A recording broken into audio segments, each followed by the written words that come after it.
Playmakers, the daily sports bulletin from the bridge that brings you the big news and the top plays from the world of Indian sports. Hello and welcome to the Playmakers, our everyday live sports bulletin. My name's Rahul Kargal. On the Playmakers tonight, India's D. Gukesh hits back by winning Game 3 of the World Chess Championships, and Bajrang Punia has been handed a 4-year suspension.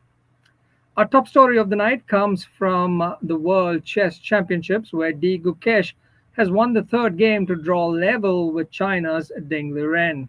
After being outsmarted by the Chinese in the first game and after earning a draw in the second outing while playing black, the Indian challenger found his mojo in Game 3 with white pieces. Going into Game 3, Gukesh had never beaten Liren in classical chess, while the latter had a 100% record over the Indian with black pieces. But the Indian teenager wasn't going to let that record bother him. Right from the outset in Game 3, the challenger displayed remarkable calculation and established a firm grip over the game. With this victory, the Indian challenger has leveled the championship with the scores now tied at 1.5 points apiece. To help us better understand Game 3, I'm now joined by Kshitij Gore and Janak Rajpurohit from the Bangalore Chess Club. Kshitij and Janak, thank you for joining us live on the Playmakers tonight. Thank you so much for having us as well. Janak, I'll go ahead and begin with you. Let's get reactions from you and Kshitij subsequently about the victory from Gukesh tonight. As rightly pointed out before, you can see it on my face. We are very happy that Gukesh has won. It was very much expected, as last in the previous game, Ding in his post-match press conference pointed out that as the score is 1.5, 0.5, Gukesh is going to come guns blazing, and he was ready for a fight. And it indeed was a very good fight. Kshitij, fantastic victory from Gukesh. What are your initial thoughts? Yes, I think it is great for him as well that he won this game. It might help calm down the nerves of the World Championship as well. And additionally, I think with the first victory that he scored against Liren Classical, I think that will make him feel better going into the rest of the match. Let's talk a bit more about the game in detail, if we possibly can, right? So I understand that, Gukesh came out all guns blazing, right? He was fast on the clock. And, when by the time he'd made his 13th move, Liren was way behind on time. He had already landed in time trouble, right? He was almost as far as 60 minutes behind. Talk us through that portion a little bit, Janak. Right. So firstly, talking about the opening choice, I personally expected Gukesh to stay with e4 because game 1 he played e4 and he faced the French defense. I thought he wouldn't deviate, but surprisingly he tested the waters with d4. He wanted to know what Ding would play with d4, and Ding played knight f6, which nowadays people are playing the King's Indian at the top level. So that was an interesting opening choice. But the key moment in the opening was the capture at the d5 pawn, right? So usually at the top level, people are expecting Catalan or the bishop fianchetto, but Ding and Gukesh exchanging at the d5 square was very uncommon.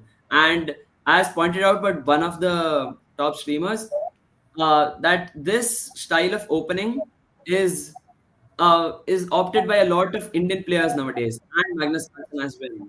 So that is the opening. Kshitij, what did you make about the opening? I think it was a very interesting choice by Gukesh. Going for d4 instead of e4 is not something that any of us were expecting. And then I think it was going along expected lines for a while until probably Ding tried to come in and go after the pawn. And Janak, how did Liren fall so far behind on time control? So here is where our boy Gukesh's prep comes in. He was Ding was already down 8 minutes on the clock right off the bat in the opening, and Gukesh was very solid with his preparation. And as you pointed out initially, that around move 13, he was down, and like he was down around 60 minutes or more, perhaps. So Ding, I don't think Ding expected this kind of approach from Gukesh. So I think Ding used a lot of time, and yeah, And Kshitij, with Ding using up as much time as he did, how much of a disadvantage did that, leave him with? I think it definitely left him with a lot of disadvantage given that it was still an equalish position in the opening as well. And with Gukesh's prep coming in, I think eventually it was a matter of a few moves here and there, which in time trouble tended to make a few inaccuracies, and then Gukesh eventually capitalized on those. So I think the time trouble was definitely a decent factor going into this one. Sure. And another aspect that I wanted to discuss with both of you was about the early exchange of queens that took place in this particular game, right? I understand that the exchange happened as early as within the first 10 moves, right? Talk us through that aspect a little bit, if you will, Janak. yeah. So when you go back to the databases and when you check the games, they were following 7 to 8 games at the top level around move 13 or 14 per se, right? And two of those games was Kramnik's game, Vladimir Kramnik, who has been a world champion previously. We were following two of Kramnik's games, and one of the games was against Arjun Erigasi in 2003, if I'm not wrong. So 2003 game, Arjun Erigasi versus Vladimir Kramnik. That is the game they were following. And as asked in the post-match press conference, Gukesh was well aware about that game. So there are a few speculations here and there that maybe Arjun Erigasi might be one of Gukesh's secret seconds, as in his teammate, or maybe Vladimir Kramnik is with him because they have worked together previously as well. So that's in the air. We'll find out. Well, that's interesting to hear you say that. Do you have a perspective on that, Kshitij? And I think I actually wasn't expecting the exchange either, so I haven't looked at the prior games. But to be honest, I wasn't expecting the exchange. I was expecting them to just carry on without exchanging a lot of pieces for at least a few more moves. And every time we do watch a big game live on stream, there is this one moment of big blunder being committed, right? Was there one such moment in this game? If yes, what was it? Right. So one of those moments was, I mean, I wouldn't call it the first moment, but definitely one of the biggest moments in the game was when uh, Ding had 6 minutes on the clock to make 10 moves, and he used up 5 minutes out of those 6 minutes to play the move King E8. Right? So he used 5 minutes on that move, which left him with 9 seconds in the end for 5 moves, which was humanly not possible. So that was one of the crucial moments I found.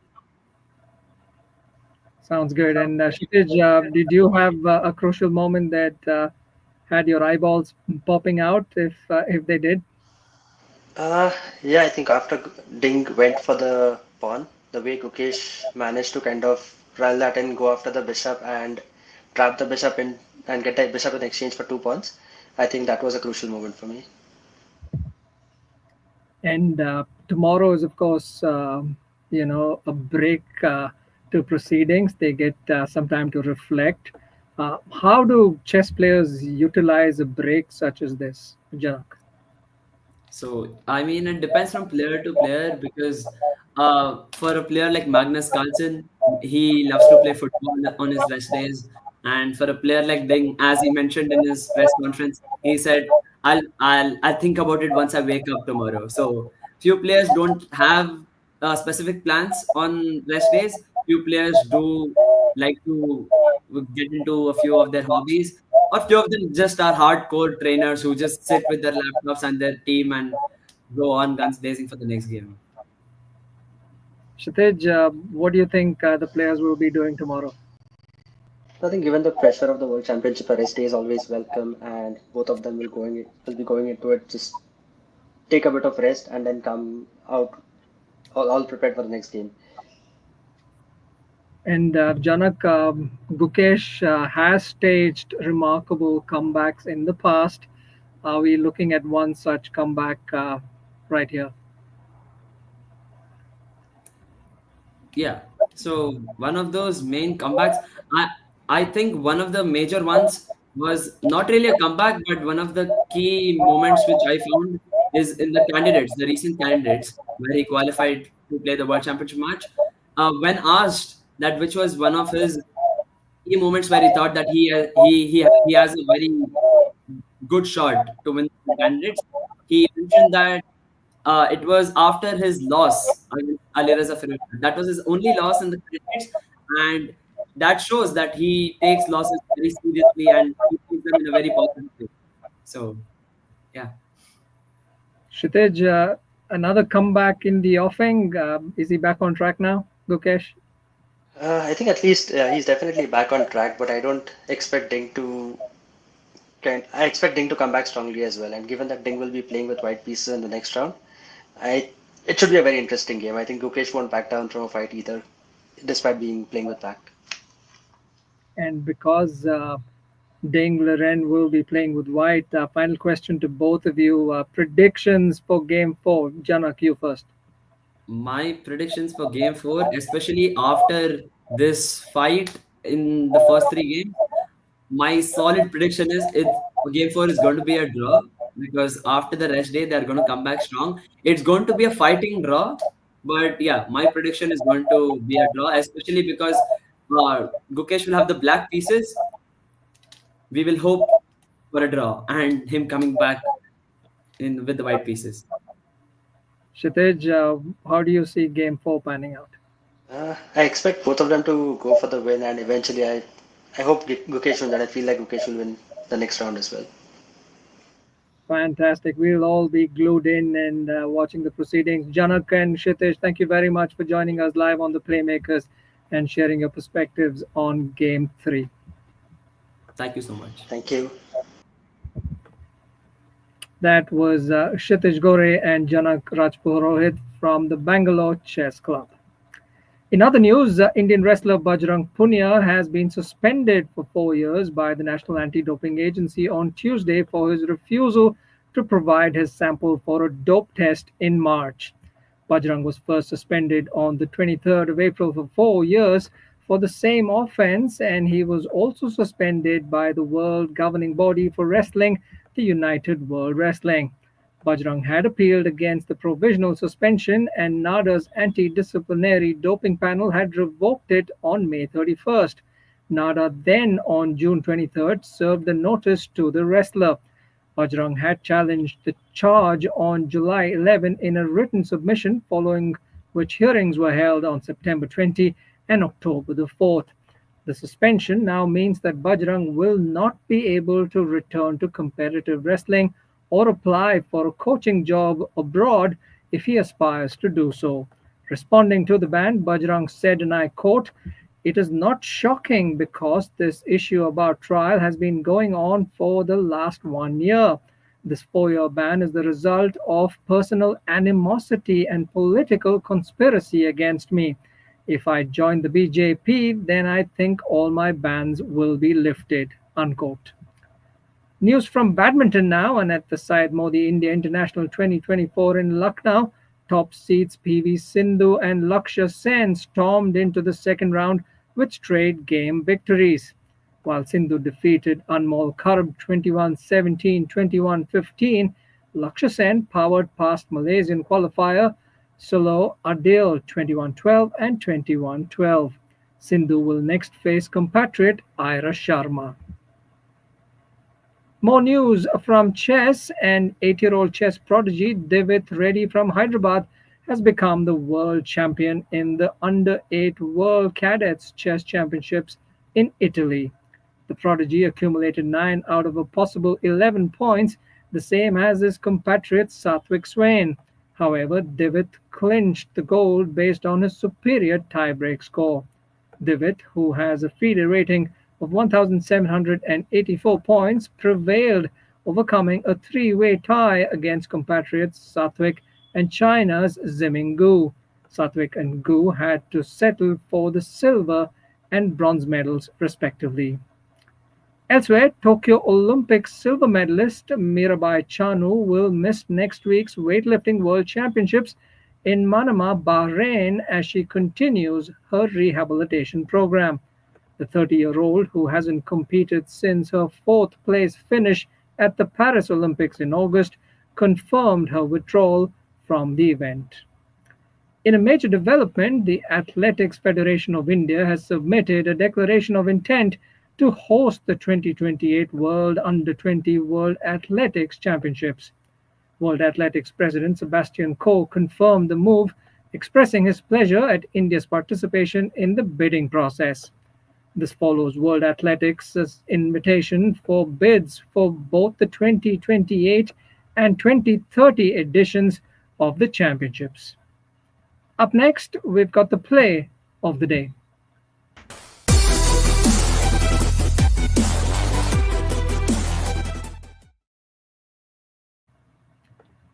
And finally, our play of the day comes from the World Chess Championships, where Gukesh has won the third game to draw level with China's Ding Liren. Right from the outset in Game 3, the challenger displayed remarkable calculation and established a firm grip over the game. By the time Gukesh made his 13th move, the Chinese was in time trouble, having fallen behind by a stunning 60 minutes on the clock.